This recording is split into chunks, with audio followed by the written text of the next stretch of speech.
भारत मुक्ति मोर्चा, बहुजन क्रांति मोर्चा और छत्रपति क्रांति सेना, इन संगठनों के द्वारा राज्य स्तरीय अभिवादन सभा आज के दिन भीमा कोरेगांव की लड़ाई का 205वां विजय दिन हम मना रहे हैं।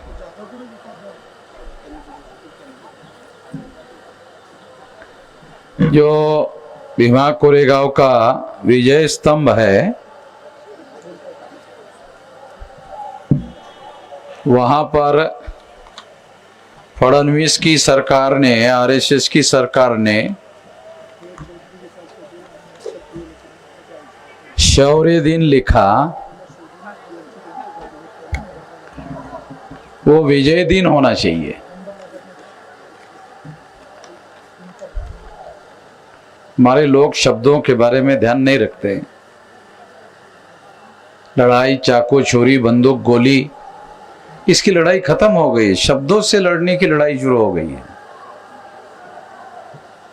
लोकतंत्र में शब्दों से लड़ाई लड़ी जाती है। आप लोगों ने ध्यान नहीं देखा, ध्यान से ये नहीं किया। पहली बार जब इसको 200 साल हुए थे तो फडणवीस ने फसाद करवाया था। अभी वो डिप्टी चीफ मिनिस्टर है,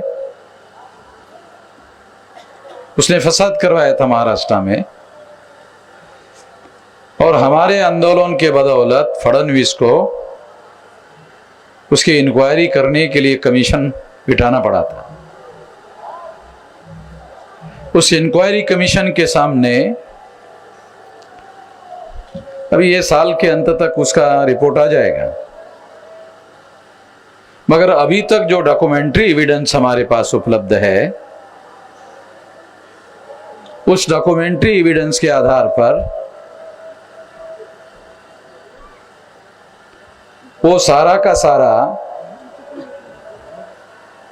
एविडेंस इस बात को प्रूव करता है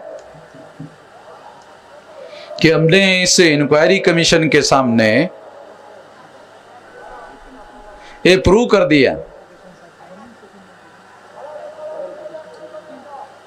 कि भीड़े एक बोटे, ये जो 2 ब्राह्मण है, इसको आरएसएस के लोगों ने आरएसएस से अलग रखा। ये आरएसएस के ही है, मगर आरएसएस के काम करने का तरीका है। वो तरीका क्या है? वो अपने नाम से षड्यंत्र करना नहीं चाहते खुल्लम खुल्ला, क्योंकि वो 2400 घंटे षड्यंत्र में लगे हुए हैं। आरएसएस षड्यंत्र करने के काम में लगा हुआ है 2400 घंटे। सेकंडों में भी वो षड्यंत्र ही करते रहते हैं।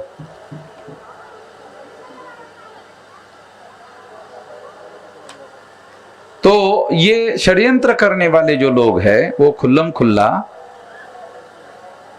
सामने आकर षड्यंत्र नहीं कर सकते। इस वजह से अपने यहां ही ट्रेनिंग दिए हुए लोगों को भीड़े और एक बोटे, ये दोनों के दोनों ब्राह्मण, भीड़े भी ब्राह्मण का सरनेम, एक बोटे भी ब्राह्मण का सरनेम, ये दोनों को उन्होंने आरएसएस में ट्रेनिंग देके छोड़ा और आरएसएस के प्रोटेक्शन में रखा। और आरएसएस को जब 200 साल हो गए थे भीमा कोरेगांव को लड़ाई को, तो उस दौरान फडणवीस नगर में थे और दंगल जो है भीमा कोरेगांव में हुई। तो ये 2 लोगों ने दंगल करवाई। दंगल करवाने का सारा डॉक्यूमेंट्री एविडेंस हमने इंक्वायरी कमीशन के सामने रखा हुआ है।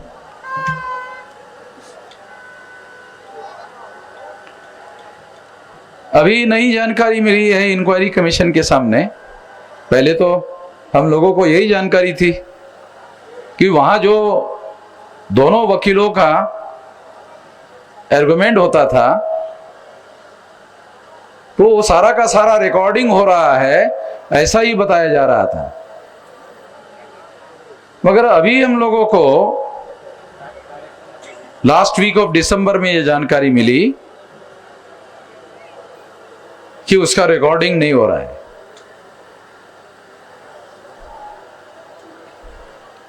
तो ये थोड़ा फडणवीस की सरकार आने के बाद ये नया डेवलपमेंट है इंक्वायरी कमीशन के पास। अभी मैं ये थोड़ा 1 तारीख से मुक्त होने के बाद इस पर सोच विचार करने के बाद महाराष्ट्र में एक बड़ी कार्रवाई हम लोग करेंगे, चुपचाप नहीं बैठेंगे। तो मैं आप लोगों को मैं इसको रिकॉर्ड करा रहा हूं। मैं कोई भी बात ऐसे अपने मन ही मन में दिमाग में नहीं रखना चाहता, उसको रिकॉर्ड में लाना चाहता हूं। और बगैर सबूतों के कोई बात मैं कहने का आदी नहीं हूं, सबूतों के साथ बोल रहा हूं। तो इसलिए क्योंकि अभी अभी मुझे कहाँ है राहुल मखरे, कहाँ है? हाँ बराबर है ना। हाँ ये हमारे इंक्वायरी कमीशन में हमारे वकील है, तो उन्होंने मुझे ये जानकारी दी। और ये जानकारी भी नहीं मिलती जब उन्होंने वो रिकॉर्ड नहीं मांगा होता। तो उन्होंने रिकॉर्ड मांगा, तो रिकॉर्ड मांगने के बाद में ये पता चला। तो भीमा कोरेगांव का इंक्वायरी कमीशन के रिकॉर्ड में हम लोगों ने ये प्रूव कर दिया फडणवीस उस समय मुख्यमंत्री थे और वो फसाद फडणवीस ने करवाया था। मैं सारे महाराष्ट्र में उसके लिए यात्रा निकाली थी और सारे महाराष्ट्र में मैंने ये कहा था कि ये फसाद फडणवीस ने करवाया। उस समय के रिकॉर्ड है मेरे पास में। मगर हमने अभी इंक्वायरी कमीशन के सामने ये प्रूव कर दिया एविडेंसेस के आधार पर। बराबर है विलास राहुल? मगर इसके साथ वो जो वीडियो रिकॉर्डिंग का डाटा फडणवीस होम मिनिस्टर बनने के बाद वो डाटा रिकॉर्ड नहीं किया गया ऐसा बताया जा रहा है। तो मेरी आशंका है, मैं इसको रिकॉर्ड करना चाहता हूं। हो सकता है कि वो रिकॉर्ड ना होने की वजह से उसका रिपोर्ट ही उल्टा दिया जाए। राहुल समझ रहे हो क्या? ठीक है, वो ये डॉक्यूमेंट जो है ना, आर्गुमेंट का डॉक्यूमेंट ज्यादा लाइव डॉक्यूमेंट होता है। ये आर्गुमेंट जो है ना, उसका सरकार का वकील, फडणवीस का वकील, हमारा वकील, दोनों का लाइव रिकॉर्ड होता ना, तो सारी दुनिया वालों को भी पता चलता। और जब इसका रिपोर्ट पब्लिश होता तो पब्लिक डोमेन में आता और पब्लिक डोमेन में हमें वो सारा का सारा डॉक्यूमेंट मांगने का अधिकार होता और सारा का सारा वीडियो रिकॉर्ड हमको उनको देना पड़ता। तो पब्लिक डोमेन में जब कोई डॉक्यूमेंट आता है तो वो सारा का सारा देना पड़ता है। ये कानून है संविधान का। हमारे बहुत सारे लोग संविधान के बारे में बड़ा गर्व और गौरव करते रहते हैं, उनको कुछ भी मालूम नहीं है।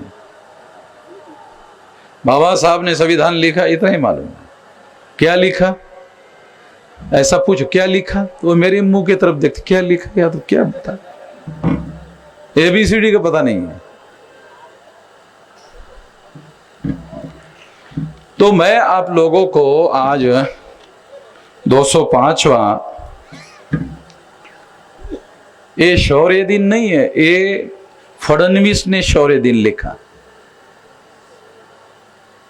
आप लोगों को समझ में नहीं आता भाई, वो देखा क्या वहां शौर्य दिन लिखा, वहां पर ये विजय दिन है। बाबा साहब अंबेडकर ने उसका नाम रखा विजय स्तंभ। ये विजय दिन है। मुझे लग रहा था कि आप में से कोई आदमी इसको ऑब्जर्व करते। मैं सचिन कहा है, सचिन कहा है? इधर आ। तो इसको लेकर जा रहा था मैं वहां, तो मैंने इसको कहा ये विजय दिन में सबसे ऊपर भगवा है क्या? हाँ भगवा है। सबसे ऊपर भगवा, साला विजय हमारा और भगवा सबसे ऊपर। अंग्रेजों का सहारा लेकर उस समय के हमारे लड़ाई लड़ने वाले लोगों ने, डॉक्टर ध्यान रखो, बहुत खास बात बता, पहली बार बोल रहा हूं ये बात, उस समय जो लड़ाई लड़ने वाले जो लोग हैं, उन लोगों ने अंग्रेजों की सहायता लेकर, अंग्रेजों का जो कर्नल था वो तो कह रहा था कि 30,000 लोगों की फौज है, सब मारे जाएंगे, चलो पीछे चलते हैं या सरेंडर करते हैं। तो हमारे पुरखों ने कहा नहीं, मर जाएंगे कोई बात नहीं, ये जो अपमानित जीवन है ये जीने से तो बेहतर है मर जाना बेहतर है। उन्होंने सरेंडर करने के लिए मना किया और वो लड़ाई उन्होंने लड़ी और वो लड़ाई उन्होंने जीती। अंग्रेजों का कर्नल सरेंडर करने की बात कर रहा था और हमारे लोग लड़ने की बात कर रहे थे। अंग्रेज थोड़ी नेतृत्व कर रहे थे, तो हमारे लोग नेतृत्व कर रहे थे, मूल निवासी बहुजन समाज के लोग नेतृत्व कर रहे थे। ये डाटा अवेलेबल है, बराबर है विलास, ये डाटा अवेलेबल है, डाटा के साथ बोल रहा हूं, भारत सरकार नहीं छापा है, भारत सरकार के डाटा के आधार पर बोल रहा हूं, बगैर सबूत के आधार पर नहीं बोल रहा हूं। और इस आधार पर यह बात मैं आप लोगों को बता रहा हूं कि हमारे लोगों ने नेतृत्व किया, अंग्रेजों ने नहीं, हमारे लोगों ने नेतृत्व किया। तो जो नेतृत्व करते हैं उनकी रणनीति होती है। कितने लोगों को यह समझ में आता है कि जिनका जो नेतृत्व करते हैं उनकी रणनीति होती है। मैं इस आंदोलन का नेतृत्व कर रहा हूं तो मुझे मालूम है ना, नेतृत्व की रणनीति होती है, किसी की नहीं होती है। रणनीति बनाने का ही सबसे बड़ी जिम्मेदारी नेतृत्व की होती है, क्योंकि वो कमांडर होता है, वो सेनापति होता है। तो लड़ाई की रणनीति पहले नंबर पर होती है, लड़ाई दूसरे नंबर पर होती है। जिस लड़ाई की रणनीति नहीं होती है वो लड़ाई न लड़ी जा सकती है, न जीती जा सकती है। तो इसलिए ये बात मैं खास तौर पर लड़ रहा हूं, ये बता रहा हूं। ये जो कोरेगांव, भीमा कोरेगांव के विजय स्तंभ का जो मान सम्मान का मामला जो है, ये बाबा साहब वहां गए थे, बाबा साहब वहां गए थे, बाबा साहब अंबेडकर 3 बार गए थे।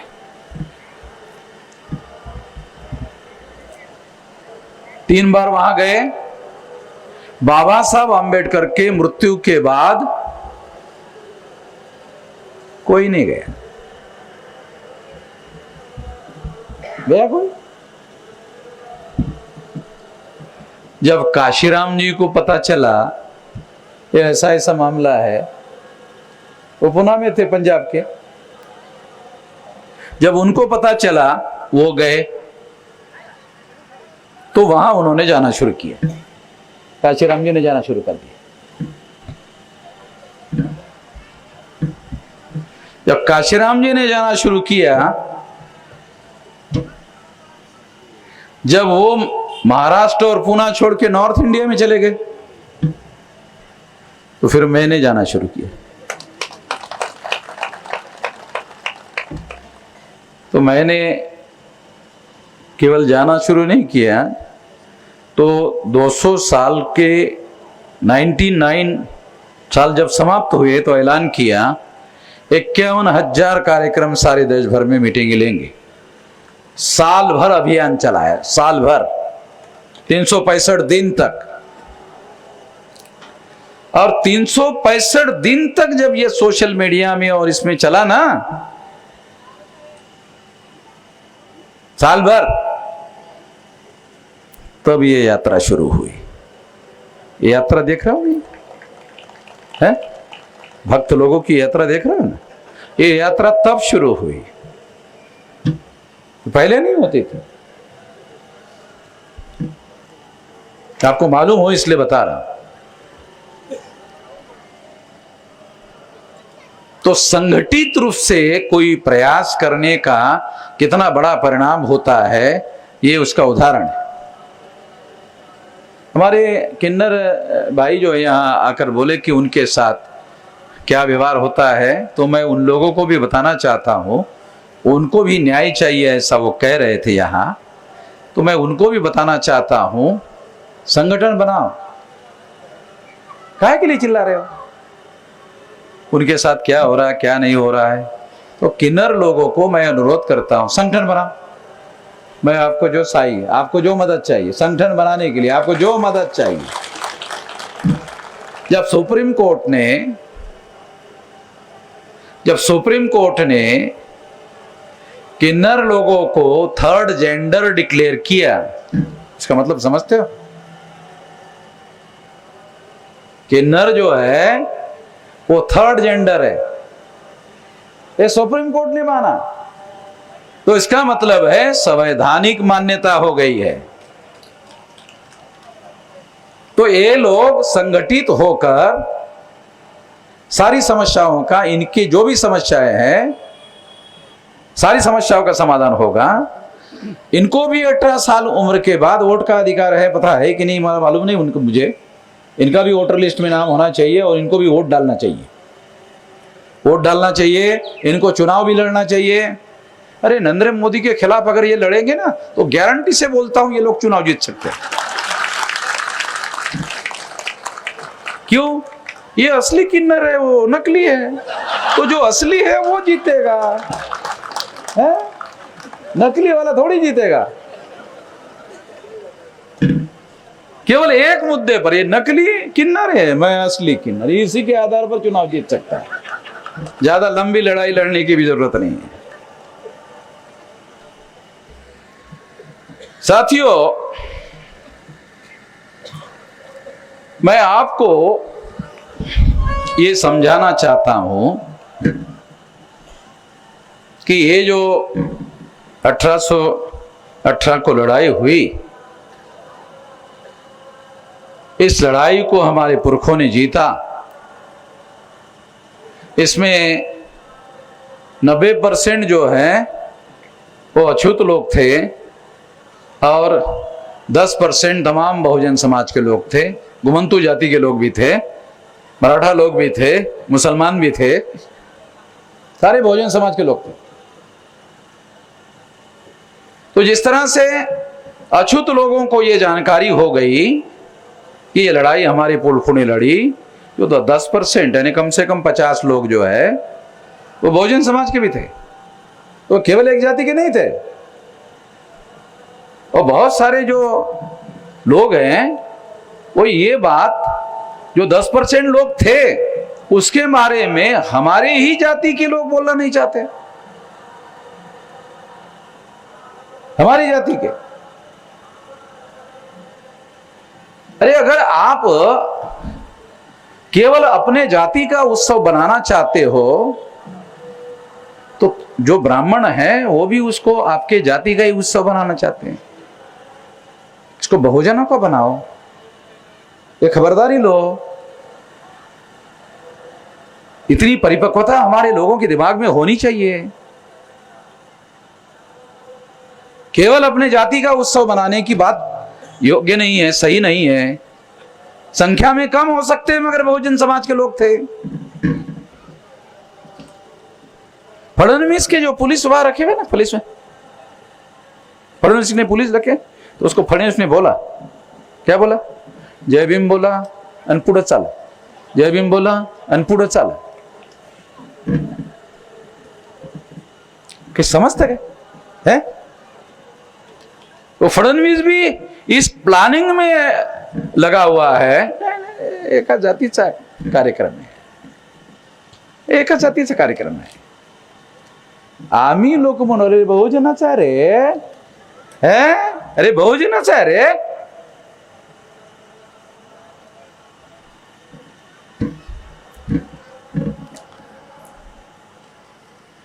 और खास बात हम लोगों को यह समझना होगा कि उस लड़ाई को जीतने के बाद ये सारा रिकॉर्ड अब अवेलेबल हो गया है। जीतने के बाद और ये भी डॉक्यूमेंट्री एविडेंस इकट्ठा हो गया है ये राजा प्रताप सिंह जो छत्रपति शिवाजी महाराज के खानदान का राजा, उसको ब्राह्मणों ने जेल में रखा था, पेशवाओं की जेल में था। ये प्रताप सिंह राजा जो है वो पेशवाओं की जेल में था।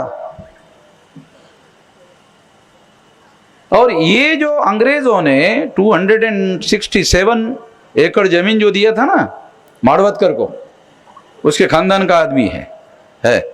उसने लिखा कि उस लड़ाई में राजा प्रताप सिंह भी था। उसको हमारे लोगों ने पूछा कोई सबूत है? चुप हो गए, कोई जवाब नहीं है। उसको यह भी पूछा जाना चाहिए कि अगर राजा प्रताप सिंह उस लड़ाई में था तो पहला सवाल है वो किसके समर्थन में लड़ रहा था? पेशवाओं के समर्थन में है। साले गधे की औलाद, कोई अक्ल भी होना चाहिए। वो राजा जिसको पेशवाओं ने जेल में डाला, जेल में है, और जेल में है तो लिख रहा है कि वो जेल से निकलकर अपने से निकला है। भाई काय लोमटे, आप स्वतःच निघाला जेलमधून चायला है? तो पेशवाओं को उसको जेल से छोड़ना पड़ा होगा ना, छोड़ने का आदेश निकालना पड़ता है। विलास कोई डॉक्यूमेंट मिला? अरे खोटा तरी मिळाला का? खोटा खरा छोड़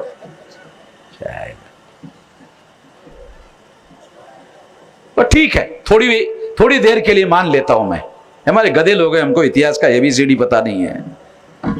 थोड़ी देर के लिए मान लेता हूं। ओके ठीक है। छत्रपति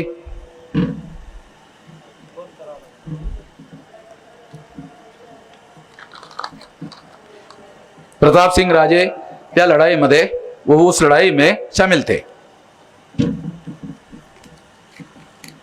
तो हमारे लोगों ने सब लोगों को मारा, राजा कैसे बच गए? अगर नहीं बचा होता तो फिर राजा कैसे हुआ?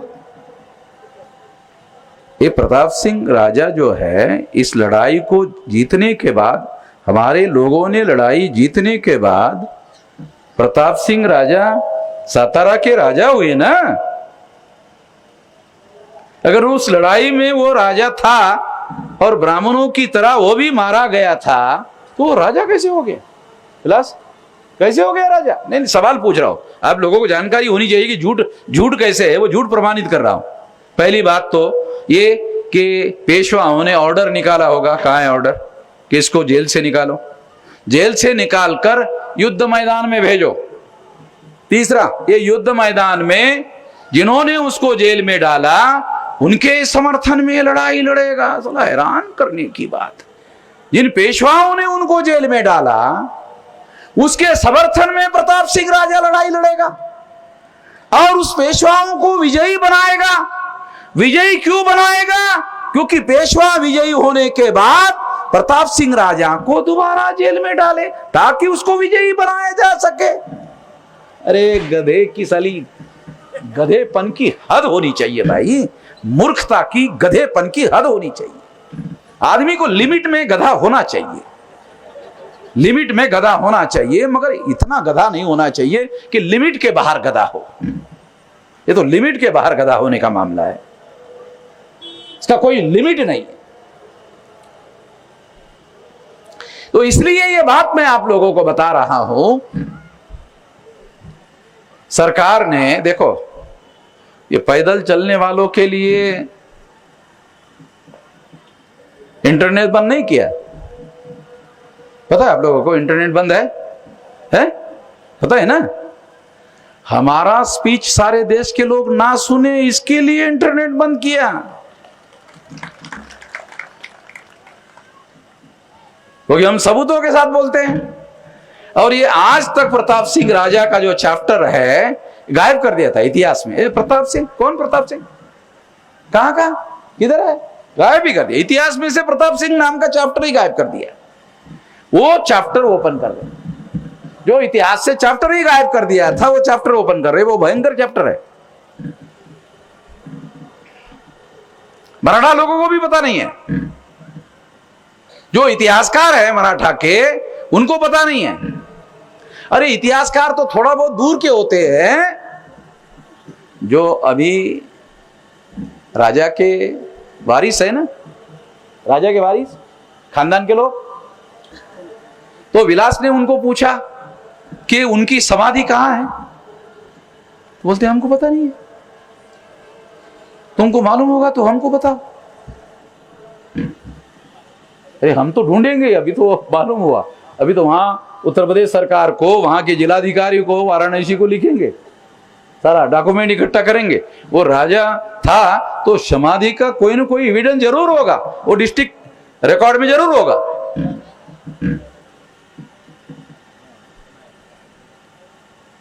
वो राजा समझौता करने के लिए तैयार नहीं था, इसलिए ब्राह्मणों के साथ समझौता करने के लिए तैयार नहीं था, इसलिए उसको वहां ही उन्होंने सड़ा सड़ा कर मारा। तो वर्तमान जो उनके राजा के वंशज है, उन लोगों को भी कोई अता पता नहीं है। दो बातें मैं आप लोगों को बताना चाहता हूं कि 1818 का जो युद्ध हुआ, उस युद्ध की फलश्रुति यानी उसका अचीवमेंट क्या है, तो उसका अचीवमेंट है छत्रपति शिवाजी महाराज के खानदान के व्यक्ति को राजा बनाना, यानी दोबारा मूल निवासी बहुजनों का राज्य स्थापित होना। यानी यहां पर हम लोगों को स्वतंत्रता भी मिल रही है और स्वराज्य भी मिल रहा है। तो हमारे पुरखों ने ये लड़ाई अंग्रेजों के साथ मिलकर गलती की, ऐसा गोडवलकर जो आरएसएस के सरसंघ चालक थे उनका कहना था। हमारे लोगों ने कोई गलती नहीं की। उन्होंने प्लान बनाया कि ब्राह्मणों से ज्यादा ताकतवर लोगों के साथ सहयोग लिए बगैर ब्राह्मणों का साम्राज्य समाप्त नहीं किया जा सकता। जो इस देश के शूद्र, अतिशूद्र और बहुजन थे, उनको ये लगा, क्या लगा, कि हम अकेले बलबूते पर ब्राह्मणों का पराजय नहीं कर सकते। उनका पराजय करने के लिए हमारे पास ताकतवर लोगों की जरूरत है। तो इस वजह से अभी हम लोग अंग्रेजों की मदद लेंगे, और जब हम लोगों की ताकत बढ़ेगी तो फिर ब्राह्मण भी विदेशी है हमारे लिए और अंग्रेज भी हमारे लिए विदेशी है। अभी एक साथ दोनों दुश्मनों के साथ लड़ाई नहीं लड़ी जा सकती। ये तो अक्लमंद लोगों का काम है भाई, जो हमारे पुरखों ने किया। मुझे तो हैरानी होती है कि वो इतना सोच समझ कर निर्णय कर रहे थे, सूझबूझ से लड़ रहे थे। वो अंग्रेजों के समर्थन में नहीं लड़ रहे थे। उन्होंने ज्यादा ताकतवर जो ब्राह्मण थे उनको उन्होंने परास्त किया, और फिर जो अंग्रेज इस देश के हुक्मरान बने, उसके पहले जानते हो भारत कितने टुकड़ों में बटा हुआ था? है हमारे लोगों को पता है? 650 संस्थानिक और 650 राजा। ये भारत अभी 36 राज्यों में। भारत के अभी कितने राज्य हैं? 36 स्टेट है। और जब अंग्रेज यहां विजयी हुए तो कितने संस्थान थे भारत में? 650। 650 राजा और 650 संस्थान, तो 650 टुकड़े थे भारत के। अंग्रेजों ने किया ना भारत को एक। है किसी को पता? कोई बोल सकता है जो मैं कह रहा हूं गलत है कोई औकात किसी की? ब्राह्मणों के भी बोलता हूं क्या है कि ये बात मैं गलत कह रहा हूं कि 650 संस्थानों में विभाजित जो भारत था, उसको सारे देश में केंद्रीय सत्ता में अंग्रेजों ने तो लाया। केंद्रीय सत्ता या तो मुगलों की थी और मुगलों के बाद अंग्रेजों की थी,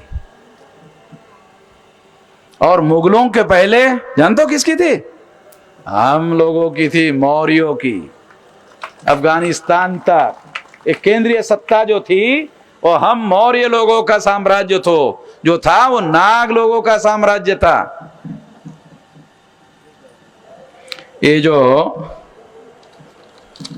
राजा जयचंद के खानदान के आदमी यहां आए थे ना, है जिन्होंने ये टोपी डाली, और राजा जयचंद को ब्राह्मणों ने बदनाम क्यों किया? उसके हिस्टोरिकल दो कारण है, वो तो बुद्धिस्ट था और नाग था।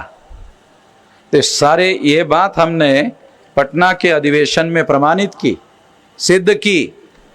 क्या सिद्ध किया? कि देश में जब यूरेशियन ब्राह्मण भारत में आए, विदेशी ब्राह्मण भारत में आए, तो क्या ब्राह्मणों ने अपने में से क्षत्रिय बनाए, अपने में से वैश्य बनाए, अपने में से शूद्र बनाए? कितनी हमारे लोगों को ये बात समझ में आती है? बाबा साहब आंबेडकर ने 1946 को किताब लिखा, शूद्र पूर्वी कौन होते, हु वेर द शूद्रास, शूद्र पहले के कौन थे? तो कंक्लूजन में बाबा साहब ने लिखा शूद्र पहले के क्षत्रिय थे। अगर शूद्र पहले के क्षत्रिय थे तो इसका मतलब है क्षत्रिय भारत के मूल्यवासी थे। अबे राहुल समझ में आ रहा क्या? विलास, ए हु वेर द शूद्रा नाम का जो ग्रंथ बाबा साहब ने लिखा कि शूद्र पूर्व के कौन थे, तो उन्होंने लिखा कंक्लूजन में लास्ट में शूद्र पहले के क्षत्रिय थे। अगर भारत के वर्तमान शूद्र भारत के मूल्यवासी है और शूद्र पहले के क्षत्रिय थे, इसका मतलब बाबा साहब आंबेडकर कह रहे हैं कि क्षत्रिय मूल्यवासी थे। ये बाबा साहब आंबेडकर ने 1946 में जो शूद्र पहले कौन थे ने ग्रंथ लिखा, उसका कंक्लूजन है। तो क्षत्रिय पहले के शूद्र थे, क्षत्रिय पहले के मूल निवासी थे। इसको हमने और ज्यादा विस्तार देकर प्रमाणित किया कि वो मूल निवासी क्यों थे? क्योंकि वो नाग थे। ये विलास खरात ने 3 ग्रंथ लिखे। क्या है क्यों किताब? 3 ग्रंथ, 3 खंड लिखे। कुछ लोगों ने लिए होंगे, यहां आए हुए।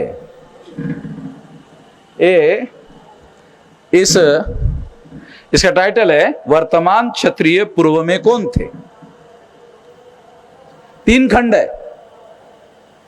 ये हिस्टोरिकली प्रमाणित कर दिया गया सबूतों के साथ, और इसको जांच किया डॉक्टर राजेंद्र प्रसाद कुशवाहा जी बिहार के, और उसको विस्तार से पढ़ने के बाद इनको टेलीफोन किया।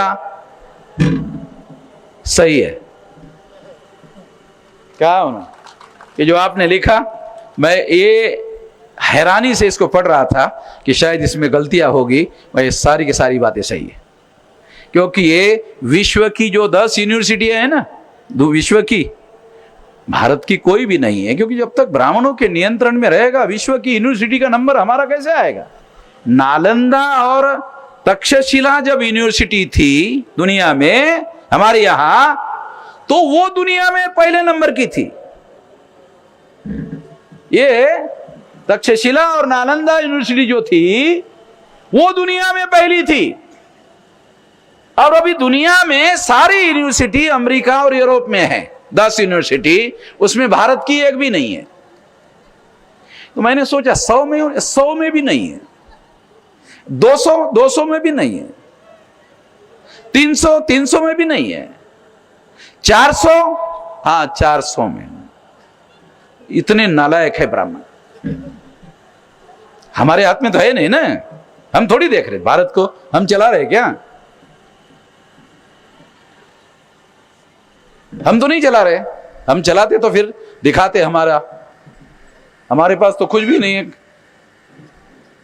फिर भी हम लोग जो है ये इस तरह का यूनिक रिसर्च जो है सबूतों के साथ प्रमाणित कर रहे हैं, सबूतों के साथ बता रहे हैं साथियों, और इस बात को ध्यान में रखते हुए, इस बात को जब ब्राह्मण विदेश से भारत में आए, मैं मौलिक रूप से आप लोगों को बताना चाहता हूं, जो बहुत फंडामेंटल बात है,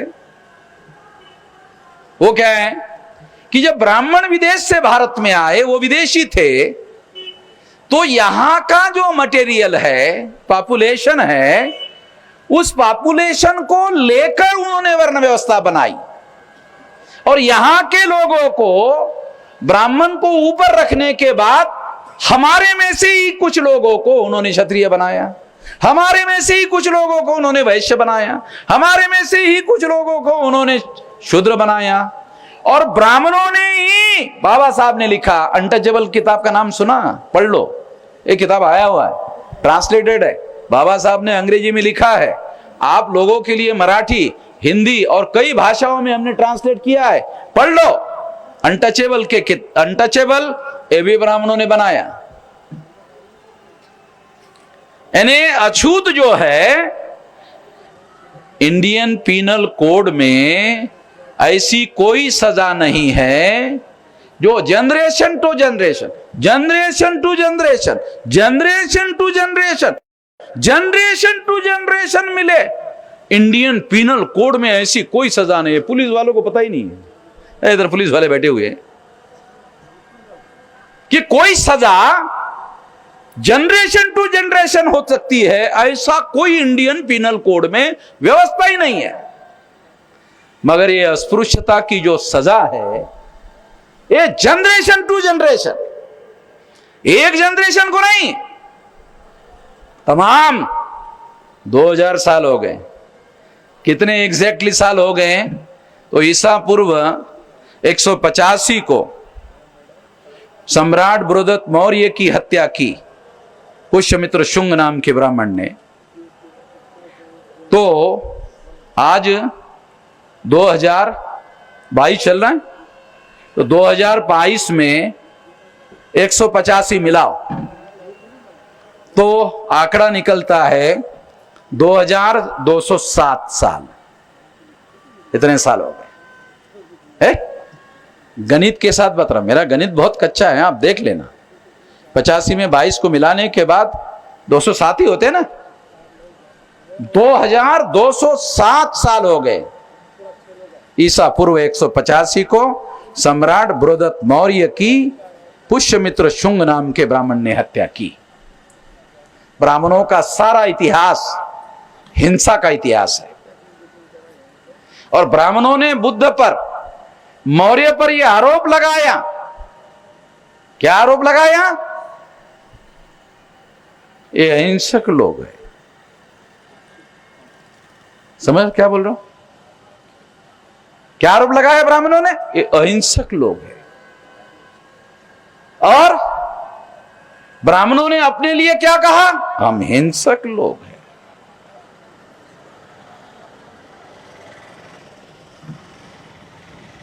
अब इंडियन पिनल कोड में हिंसा करने वालों के लिए क्या है? तो पुलिस वालों को पूछो तो मीसा वीसा है क्या? है? इसकी जमानत नहीं होती। तो सारा का सारा ब्राह्मण समाज जो है वो हिंसा का समर्थन करता है। वो परशुराम के हाथ में इतना बड़ा, मैं कार्यक्रम लेने के लिए गया राखीगढ़ी में, फिलहाल बराबर, वहां वो जय हिंद ब्राह्मण है, परशु लेके खड़ा है, वामन में शाम को नहीं आने देंगे। है? डुप्लीकेट रहे यहां कुछ रहे, मगर उसने वहां आने नहीं दिया, तो उसका मैं क्या जवाब दे सकता हूं? उन्होंने सोचा नहीं। मैं दिमाग से बाबा साहब अंबेडकर का अनुयायी हूं, दिमाग से काम करता हूं, बद दिमाग आदमी नहीं हूं। तो 3.5 लाख लोग लेकर गए आरएसएस के हेडक्वार्टर पर। हैं?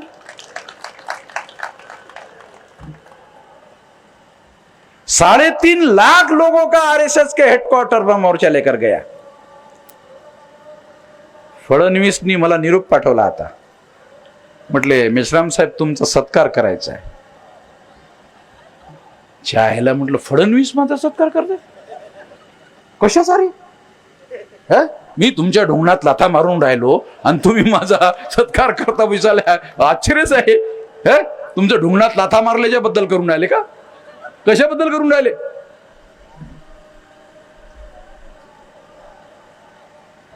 राजनीति है, मैं समझता हूं क्या राजनीति है. तो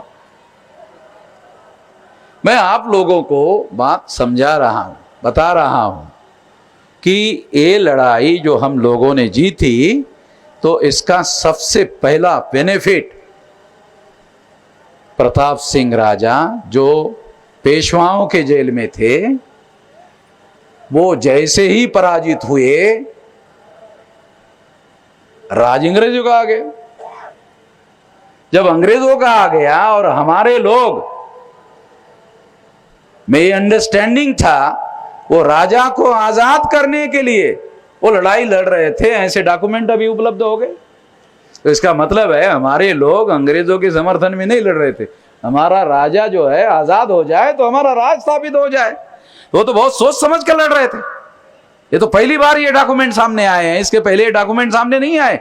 इसके पहले तो यही कहा जाता था. इवन बाबा साहब आम्बेडकर का भी स्पीच अवेलेबल है. बाबा साहब आम्बेडकर का भी स्पीच अवेलेबल है कि वो इस बात को गौरव की बात नहीं मानते थे, मगर हमारे लोगों के लिए गौरव की बात है, ऐसा वो कहते थे. दोनों बातें लिखी हुई है रिकॉर्ड में. बाबा साहब आम्बेडकर का खुद का स्टेटमेंट है. मगर आज विलास करात ने जो सबूत लाया, हमारे लोग किसी मकसद को लेकर लड़ रहे थे. अंग्रेजों का राज स्थापित करने के लिए नहीं लड़ रहे थे. राजा को उन्होंने आजाद कराया, राजा का राज्य स्थापित किया. अंग्रेजों का राज स्थापित होने से सारे देश भर में अंग्रेजों का राज स्थापित हुआ. 650 संस्थान, 650 भारत के टुकड़े इकट्ठा हुए, एक संघ भारत हुआ. और जब 15 अगस्त 47 को भारत आजाद हुआ, तो विशाल भारत आजाद हो गया. जो 650 संस्थान में टुकड़ों में बटा हुआ था, वो 15 अगस्त को इतना विशाल भारत कोई राजा दावा नहीं कर सकता था. जो जिनके राज थे, 15 अगस्त के बाद उन सारे राजाओं को विलीन करने का आदेश दिया गया. और सभी राजाओं ने विलीन करने का आदेश दिया. और जिन राजाओं ने विलीन करने के लिए मना किया, बाबा साहब आम्बेडकर लॉ मिनिस्टर थे. सरदार पटेल ने बाबा साहब आम्बेडकर को पूछा कि क्या करे, ये निजाम मना कर रहा है, हैदराबाद का निजाम है ना, वो मना कर रहा है, क्या करे. बाबा साहब को पूछा. बाबा साहब को शिक्षा संस्था शुरू करने के लिए 45 में औरंगाबाद में निजाम का राज था. तो 211 एकड़ निजाम से जमीन लिया बाबा साहब ने. बाबा साहब को पूछा, होम मिनिस्टर सरदार पटेल ने, बाबा साहब आम्बेडकर लॉ मिनिस्टर थे, पूछा क्या करे. बोले मिलिट्री की एक्शन करो, अखबार में पुलिस एक्शन कहो. है किसी को पता? मिलिट्री की एक्शन करोगे इंटरनेशनल इश्यू होगा कि अपने ही देशवासियों पर आप मिलिट्री का है हमला कर रहे हो. क्योंकि संस्थानिक जो है उनका भी समझौता था अंग्रेजों के साथ में, कर नहीं सकते थे. तो बाबा साहब ने कहा मिलिट्री की एक्शन करो, अखबार में प्रचार करो पुलिस एक्शन. तो अभी भी हैदराबाद एक्शन को पुलिस एक्शन कहा जाता है. अभी पता है ना. तो ये जो एक संघ भारत देख रहे हो ना, बाबा साहब आम्बेडकर का भी रोल है. इस लड़ाई के बाद ही महार रेजिमेंट बनाई गई और तमाम लोगों की रेजिमेंटें बनाई गई.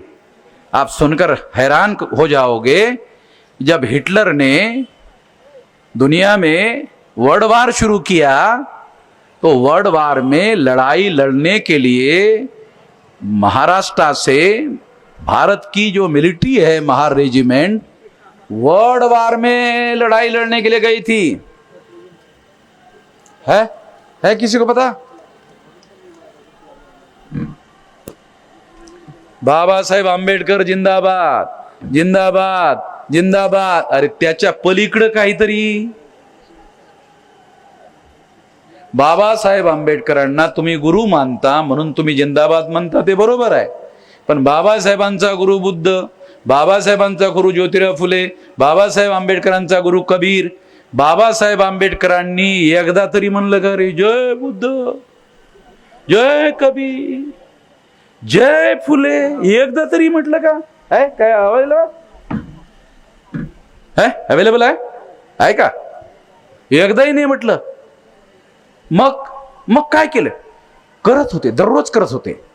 ज्या केल्याने जय व्हायला पाहिजे तोंड बंद करायचं काम चालू. अरे काही तर शिकलं पाहिजे ना. करायचं, केलं, करना होगा, कुछ करना होगा जिससे जय हो, जिससे विजय हो.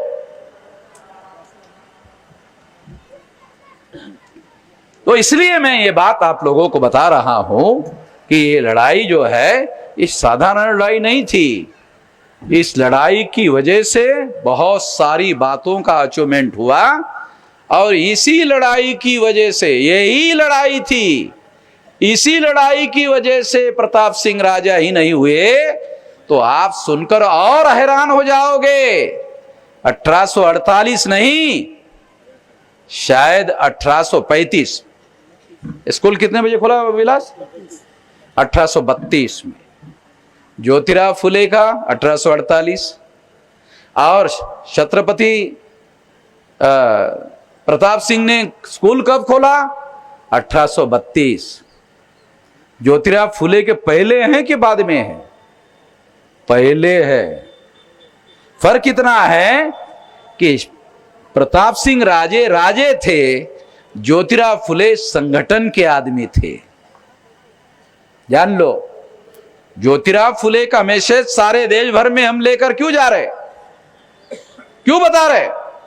वो संगठित आंदोलन था. मगर वो संगठित आंदोलन की प्रेरणा ज्योतिराव फुले ने राजा प्रताप सिंह से ही ली थी. पहला राजा है जिसने अपना राजवाड़ा स्कूल के लिए दे दिया. आज भी है, आज भी उसी. इसका गौरव होना चाहिए और समुचित गौरव होना चाहिए. और मराठा लोग इसका गौरव करे या ना करे, सारा बहुजन समाज उस बात का गौरव करेगा और आने वाले समय में उसके लिए जो आवश्यक उचित स्मारक जो हम लोगों को करना है वो जरूर करेंगे, हर हालत में करेंगे. जो जितनी हमारी औकात है, हमारी औकात छोटी मोटी तो है नहीं. अभी 10 साल में तो हम लोग अपना राज ही दिल्ली में स्थापित करने लायक हो जाएंगे. तो पुलिस वाले भी हम लोगों को सैल्यूट मार सकते हैं, समझे ना. अब जिसका राज होता है उसको पुलिस वाला सैल्यूट मारता है भाई, है जिसका राज होता है.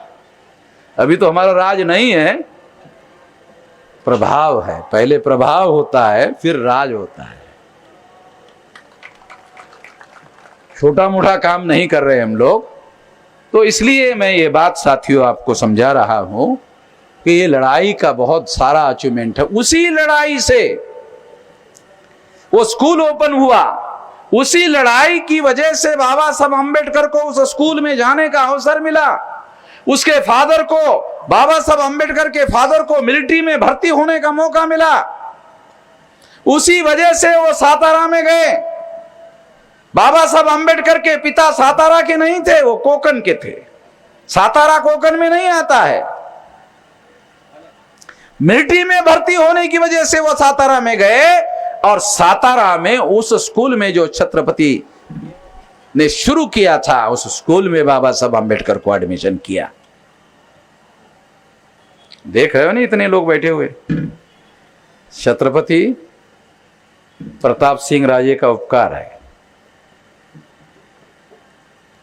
छोटी बात नहीं है, कितनी बड़ी बात है. ये इतिहास आज तक ब्राह्मणों ने योजना बनाकर, प्लान बनाकर दबा कर रखा. अब जितना षड्यंत्र करके दबा के रखा उतना तेजी से लोगों को बताना होगा. तो उनको मालूम है, ब्राह्मणों को फडणवीस को मालूम है, लॉ एंड ऑर्डर उसके पास है, इसलिए इंटरनेट बंद किया कि सारे देश के लोगों को मालूम नहीं होना चाहिए। तो हमने ऑर्डर दिया कि ये लोगों को दिख नहीं रहा, रिकॉर्ड करो और कल ही दिखाओ सारे देश के लोगों को। हो गया काउंटर, उन्होंने किया काउंटर को प्रति काउंटर। दिमाग से काम लेना होगा, सारे देश को दिखाएंगे और कई हजार लोगों को कहेंगे इसको आप फॉरवर्ड करो, इसको आप प्रमोट करो, सारे देश भर में 1 करोड़ लोगों तक पहुंचना चाहिए। तो 1 करोड़ लोगों तक पहुंचाएंगे, क्योंकि उन्होंने रोकने की कोशिश की, ज्यादा लोगों तक ये बात नहीं पहुंचे, इसके लिए उन्होंने रोकने की कोशिश की। उन्होंने रोकने की कोशिश की तो हम ज्यादा तेजी से बताएंगे, ज्यादा बताएंगे। तो मेरे ऊपर बहुत सारे लोग आरोप करते हैं। क्या आरोप करते हैं मालूम आपको? क्या आरोप मेरे ऊपर? वामन मेश्राम बहुत जिद्दी आदमी। हाँ, बहुत जिद्दी आदमी हूं मैं। जो आदमी जिद नहीं करता वो सफल नहीं हो सकता। जो अपने मकसद को पूरा करने के लिए जिद नहीं करता, अरे जिद करने मात्र से सॉरी होता है। जिद के पीछे पूरी ऊर्जा, बुद्धि, पैसा, हुनर, समय, श्रम सब लगाना पड़ता है, पूरी ताकत लगानी पड़ती है, तब जाकर के काम होता है। ऐसे थोड़ी काम होता है। पूरी सारी संगठन शक्ति लगानी पड़ती है, तब जाके सफलता मिलती है। इतना आसान थोड़ी है। तो ये काम हम करेंगे आने वाले समय में। इस काम को सारे देश भर में ज्यादा तेजी से लोगों को बताया जाएगा, ज्यादा से ज्यादा लोगों को जानकारी बताई जाएगी। और ये जो जानकारी है, ये फौरी तौर पर मैं विलास को निर्देश देता हूं कि इसकी बुकलेट जो है जनवरी के एंड तक पब्लिश होनी चाहिए। लिख के दे दो, पब्लिश करने की जिम्मेदारी मेरी, और कई भाषा में इसको ट्रांसलेट करने की जिम्मेदारी मेरी। अंग्रेजी में, हिंदी में, मराठी में, भारत की 14 भाषा में मैं पब्लिश करूंगा। करोड़ों लोगों तक पहुंचनी चाहिए। ये इतिहास जो है ये बहुत भयंकर बात है। तो ज्यादा से ज्यादा लोगों तक आज तक दबा के रखा, तो ज्यादा से ज्यादा लोगों तक पहुंचनी चाहिए। ये काम हम लोगों को ज्यादा तेजी से करना चाहिए। साथियों, दूसरी महत्वपूर्ण बात मैं आप लोगों को बताना चाहता हूं कि इतिहास में बहुत सारी बातें हैं, बहुत सारे सबूतों को दबा के रखा हुआ है। वो सबूत जैसे जैसे पुरातत्व के द्वारा, डीएनए के द्वारा, आर्कियोलॉजिकल सर्वे के द्वारा जो जैसे जैसे सबूत उपलब्ध हो रहे हैं, वैसे वैसे हम लोग ये सारी बातें बता रहे हैं, लोगों को सबूतों के आधार पर बता रहे हैं। तो इसलिए मैं ये बात आप लोगों को बताना चाहता हूं कि इस लड़ाई में प्रताप सिंह राजा शामिल नहीं थे। उस लड़ाई में मारे नहीं गए थे, वो जेल में ही थे और पेशवाओं के जेल में थे, वो कैदी थे। पेशवाओं को पराजित करने की वजह से उनको छोड़ना पड़ा। वो छोड़ने का आदेश पेशवाओं का नहीं था, क्योंकि पेशवा पराजित हो गए थे, राज अंग्रेजों का आ गया था और हमारे लोग उस पराजित करने में सबसे आगे थे। इसलिए हमारे लोगों के कहने पर अंग्रेजों को, राजा को आजाद करने का फैसला किया था। इसलिए राजा प्रताप सिंह को जेल से आजाद करने का इस युद्ध के नायकों का श्रेय जाता है। उन लोगों ने प्रताप सिंह राजा को, जो छत्रपति शिवाजी महाराज के वंशज थे, वो इसके हकदार है, श्रेयदार है। तो महाराष्ट्र के जो मराठा कम्युनिटी के लोग हैं, उन लोगों को ये बात ध्यान रखना होगा। उन लोगों को, जो उनके खानदान के लोग बचे हुए राजा के, उनको भी ये बात ध्यान रखना होगा। वो लोग इस बात को सामने लाएंगे कि नहीं लाएंगे, इसके तो मुझे डाउट है, मगर हम लोग ये काम जरूर करेंगे और ज़्यादा तेजी से और ज़्यादा जोरदार तरीके से करेंगे। ये बात खास तौर पर मैं आप लोगों को बताना चाहता हूँ। साथियों, ये जो पूना के जो पेशवा ब्राह्मण थे, ये ब्राह्मण यहाँ से, अभी विलास ने बताया कि ये नागपुर गए थे और वहाँ का भोसले राजाओं का राज उन्होंने खालसा किया, खत्म किया। तो इसलिए मुझे ऐसा लगता है कि आरएसएस की स्थापना पूना में होने के बजाय ये नागपुर में कैसे हुई साला, मुझे अब इसका जवाब ही नहीं मिलता था।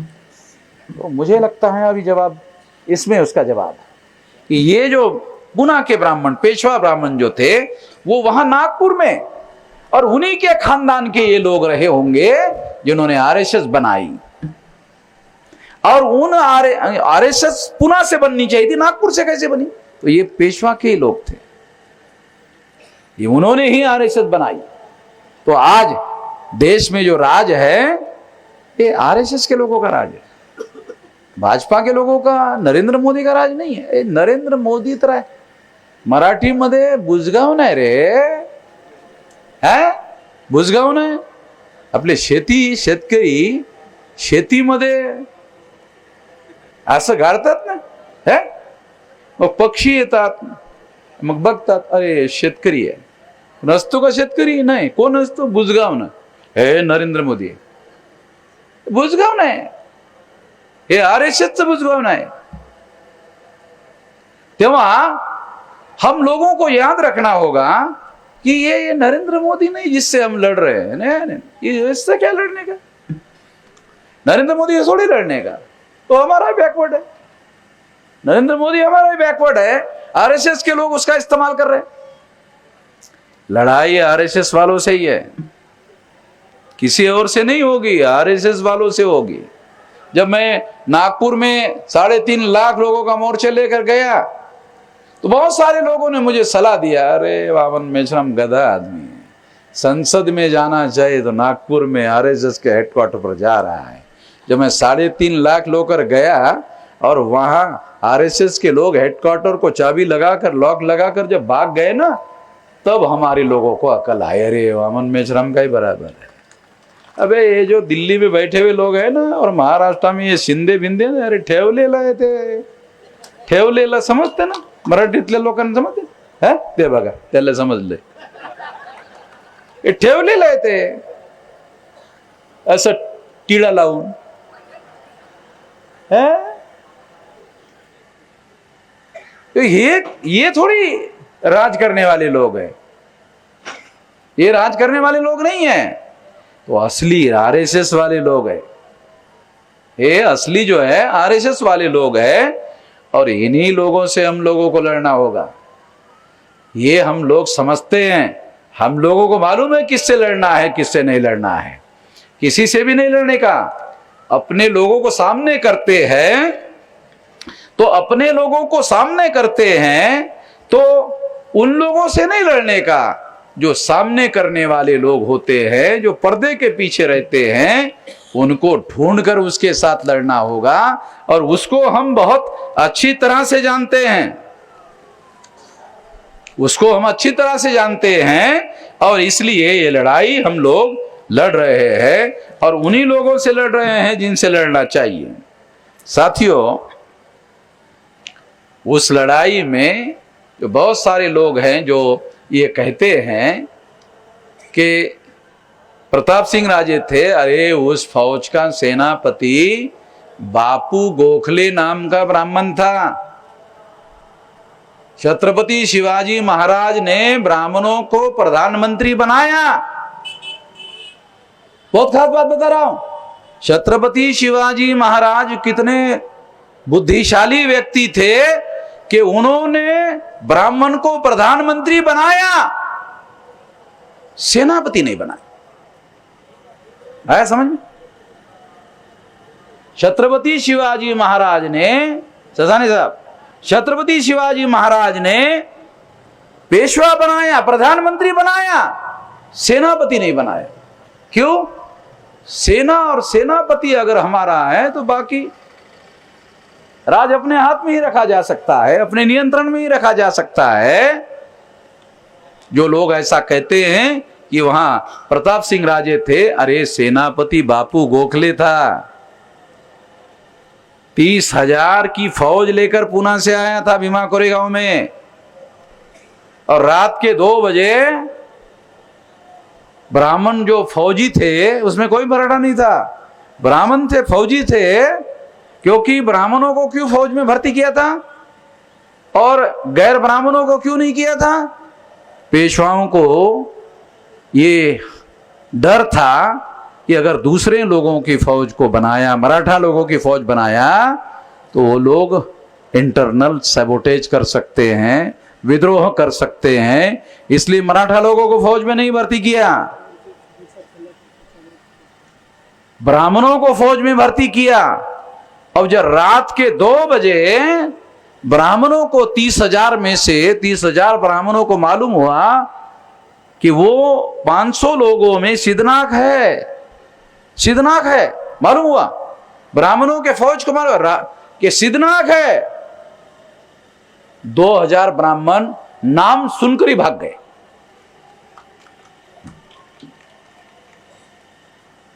तो 28,000 रह गए। बहुत सारे लोगों को पता ही नहीं चला ये 30,000 थे, 28 कैसे हो गए, 28 कैसे हो गए। 2000 भाग गए थे सिद्धनाथ का नाम सुनकर।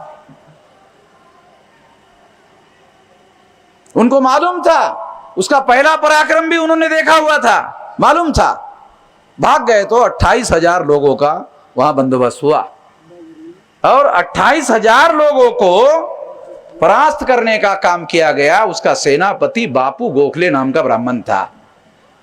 पेशवाओं की फौज थी, पेशवाओं का सेनापति मराठा नहीं हो सकता था, ब्राह्मण ही हो सकता था। ब्राह्मण को बनाया। ये बात हम लोगों को जानना और समझना बहुत ज्यादा जरूरी है। तो इसलिए ये बात हम लोग कह रहे हैं।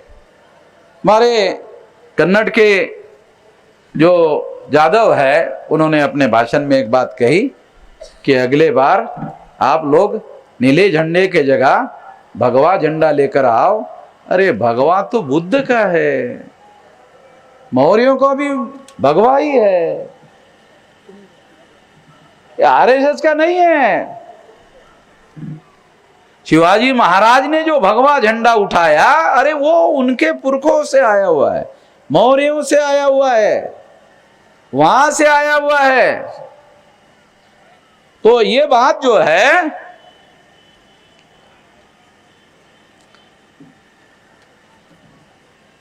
तो ये बात हम लोगों को समझना होगा कि ये भगवा जो है ये हमारा ही है। अरे ब्राह्मण विदेश से आए तो जमीन के ऊपर ऊपर आए ना, जमीन के नीचे क्या है, वो तो सारा हमारा ही है। तो इस जमीन पर देखो, सिंधु घाटी सभ्यता से इस देश में संस्कृति का प्रारंभ हुआ, तो उसके बाद बुद्ध का दिखाई देता है इतिहास, उसके बाद मौर्य का दिखाई देता है। मौर्य चंद्रगुप्त मौर्य से लेकर 10 राजा हुए, आखिरी राजा सम्राट बृहदत्त मौर्य, उसको आखिरी राजा को मारा, तब तक जो है वो सब हम लोगों का ही था, हम लोगों का ही था सारे देश भर में। तो इस तरह से सारे देश भर में हम ही लोगों का राज था। तो जब भारतीय संस्कृति और सभ्यता की बात बोली जाती है, लिखी जाती है, तो तब भारतीय सभ्यता का मतलब वर्ण व्यवस्था की सभ्यता नहीं, जाति व्यवस्था की सभ्यता नहीं, अस्पृश्यता की सभ्यता नहीं है। नरेंद्र मोदी को कौन बोलेगा भाई? नरेंद्र मोदी भारतीय सभ्यता, अरे तो बामनापासून सुरू नाही होत रे नम्या, है? अरे तो तिकडून सिंधू घाटीपासून सुरू होते। यायला त्याला काही इतिहासाचा ही माहित नाही। हे जेवढं बामनं लिहून देतात, पाठांतर पण जबरदस्त आहे, मानावं लागेल चायला। नमो का पाठांतर बहुत जबरदस्त है आणि मिठ्ठू सारखा एवढा जबरदस्त बोलतो, हा वाटत सुद्धा नाही की मिठ्ठू सारखा बोलून राहिला है। तो ये बात मैं खास तौर पर आप लोगों को बता रहा हूं, और ये ब्राह्मणों का रिकॉर्ड है। वो सारी सत्ता उनके नियंत्रण में है, मगर वो दिखाते रहते हैं कि ये नहीं हमारा नहीं है, दूसरे लोगों को सामने करते हैं। आखिरी बात कहकर मैं अपनी बात समाप्त करना चाहता हूं, रिपीट करके दोबारा बता रहा हूं कि ब्राह्मण जब भारत में विदेश से भारत में आए, डीएनए के अनुसार यह प्रमाणित हो गया है, ब्राह्मण का डीएनए यूरेशियन लोगों का है, यूरेशिया से भारत में आए तो इन लोगों ने यहां की प्रजा जो है, यहां की प्रजा से, यहां की जो प्रजा है वहां से उन्होंने क्षत्रिय, वैश्य, शूद्र, अछूत, आदिवासी, नॉमेडिक टाइप, ये सारे के सारे ये ब्राह्मणों ने बनाए हुए हैं। ये रिपीट करके बता रहा हूं। इसीलिए ये लोग मूल निवासी है, उनका डीएनए विदेशी नहीं है। अगर ब्राह्मण से बनाया होता तो विदेशी मिलता, ये नहीं मिल रहा है तो इसकी वजह है ये यहां की प्रजा से हुए बनाया, तो इसलिए वो सारा का सारा, वो सारे के सारे जो आज सारे देश भर में क्षत्रिय है वो मूल रूप से नाग लोग है। नवल वियोगी का किताब ले लो, आर्कियोलॉजिकल सर्वे ऑफ इंडिया का डिप्टी डायरेक्टर था, आर्कियोलॉजिकल सर्वे ऑफ इंडिया का डिप्टी डायरेक्टर, उसने किताब लिखा the Nagas the ancient ruler of India. ले लो, किताब है लिखित, और छोटे आदमी का नहीं, ये आर्कियोलॉजिकल सर्वे का डेप्यूटी डायरेक्टर ने प्रमाण, पुरातत्व के प्रमाण के आधार पर प्रमाणित किया कि एंशिएंट रूलर जो थे भारत के, नाग लोग थे। नाग लोगों ने राजनीतिक संस्थाओं का निर्माण किया। ब्राह्मणों के नाम पर एक भी सबूत उपलब्ध नहीं है कि उन्होंने मानव जाति के विकास के लिए किसी संस्था का विकास किया। ब्राह्मणों के नाम पर कोई ऐसा सबूत उपलब्ध नहीं है जिसके आधार पर यह कहा जा सके कि ब्राह्मणों ने मानव जाति के विकास के लिए किसी संस्था का निर्माण किया। उन्होंने मानव जाति को 4 टुकड़ों में बांटा, ब्राह्मण, क्षत्रिय, वैश्य, शूद्र। फिर 6247 जाति के टुकड़ों में बांटा। 1703 अछूत जाति के टुकड़े हैं, 801 आदिवासी के टुकड़े हैं, 3743 ओबीसी के टुकड़े हैं। ये उनका इतिहास है, और ये इतिहास घृणा का इतिहास है। ये दुनिया में कोई ऐसी कम्युनिटी नहीं है, कोई ऐसा समूह नहीं है जो इतने जगह पर विभाजित करने वाले हो। इसलिए ब्राह्मण 24 घंटे डरे रहते हैं, पता नहीं हमारा क्या होगा। ब्राह्मण 24 घंटे डरे रहते हैं, राज उनका ही है मगर डरे रहते हैं, पता नहीं हमारा क्या होगा। जब भी अपने बच्चों को विदेश को पढ़ने के लिए भेजते तो बेटे को बोलते हैं बेटा उधर ही रहना, लगे हो सके तो हमें कोई बुला लेना, तुम अभी जा रहे हो पढ़ने के लिए, डिग्री लेना, उधर ही जॉब लेना, उधर ही बच जाना, और हो सके तो हमारा भी पासपोर्ट बनाकर हमको भी मंगा लेना। बहुतांश जो ब्राह्मण विदेश में पढ़ने के लिए जाते हैं कोई आता नहीं है। तो मैं आप लोगों को यह बात खास तौर पर बता रहा हूं, खास तौर पर समझा रहा हूं। तो ये जो लोग हैं, ये लोग हमेशा डरे डरे रहते हैं। ये जो राष्ट्रवाद है इनका, ये राष्ट्रवाद, अरे 6247 जाति के टुकड़ों में बांटने वाले राष्ट्रवादी, अरे क्या कॉमेडी लगा रखी है रे, है राष्ट्रवादी। त्याच्यापेक्षा तर हे आमचे पवार साहेबाचे राष्ट्रवादी ठीक आहेत, हे पवार साहेबाचे राष्ट्रवादी ठीक आहे। इच्छायला हे असे राष्ट्रवादी 6247 तुकड्यात वाटणारे। तो ये राष्ट्रवादी लोग नहीं है, संस्कृति की गप्पा करते रहते हैं। तो ये सारे षड्यंत्रकारी लोग हैं। ये लोग हम लोगों को जानना और समझना बहुत ज़्यादा ज़रूरी है। तो इसलिए साथियों, मैं बहुत ज़्यादा अपनी बात ना कहते हुए केवल आखिरी बात कहते हुए कि हम लोग आने वाले समय में केवल 10 साल में 2030 तक 6 लाख गांव में पहुंच जाएंगे। तो आप लोगों को भी संदेश है कि अपने मामा का एक गांव और बाप का एक गांव, एक माँ का गांव और एक बाप का गांव, एक आदमी को 2 गांव, एक गांव माँ का और एक गांव बाप का, 2 गांव करो। तो 3.5 लाख लोग आए थे ना, उसमें से 50 लाख छोड़ दो, 50,000 छोड़ दो, 3 लाख लोगों ने अगर एक माँ का गांव और एक बाप का गांव तैयार किया तो ये काम 6 महीने में भी हो सकता है। तो 2030 तक जाने की जरूरत नहीं है, 30 तक का आंकड़ा मैक्सिमम रखा तो सारे 6 लाख गांव में पहुंच जाएगा। और 6 लाख गांव में यदि हम लोग इस संदेश को, इस विचारधारा को पहुंचा देते हैं और एक गांव में 2 लोगों को तैयार करते हैं तो 12 लाख, 10 लोगों को तैयार करते हैं तो कितना होगा? 10 लोगों को तैयार करते हैं तो कितना होगा? 6 लाख इंटू 10, 60 लाख आहे का रे? उभं राहायला जागा आहे एवढे नागपुरात? है 60 लाख लोकांना उभं राहायला जागा आहे? और 100 लोगों को करे 6 करोड़, 200 लोगों को करो 12 करोड़, और 250 एवरेज लोगों को तैयार करो 15 करोड़। अब 15 करोड़ लोगों को सड़कों पर उतारो,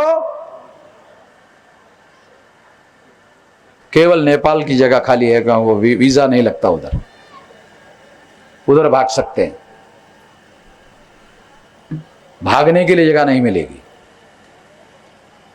तो हम लोगों को आने वाले समय में ये लड़ाई लड़नी होगी। अभी 2000 आज का तारीख 1 है तो 23 लग गया, तो 23 में जो है हम लोग ईवीएम के बारे में सारे देश भर में ईवीएम की लड़ाई लड़ेंगे।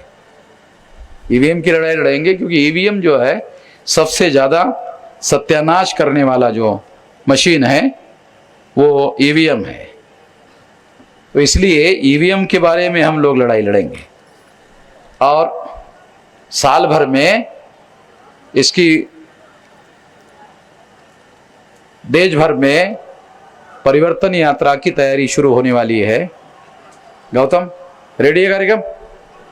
तो कन्याकुमारी, पहले हमने कश्मीर से कन्याकुमारी गए थे, अभी कन्याकुमारी से कश्मीर जाएंगे। तो ऐसा कार्यक्रम होगा साल भर 365 दिन तक चलेगा। हे राहुल गांधी सारखं काही राज्यात काही जिल्ह्यात नाही, प्रत्येक जिल्ह्यात 674 जिले, हर जिले में जाएंगे, समझे? हर जिले में जाएंगे और कुछ राज्यों के कुछ जिलों में नहीं, सारे जिलों में जाएंगे, सारे देश भर में लड़ाई लड़ेंगे और समाज को तैयार करेंगे। ये मैं आज के मौके पर घोषणा करता हूं और ये लड़ाई और ज़्यादा बड़े पैमाने पर हम लोग लड़ेंगे। इस लड़ाई में आप साथ सहयोग करोगे, इस आशा और विश्वास के साथ आपने मेरी बात ध्यान से सुनी, इसके लिए आभार, धन्यवाद।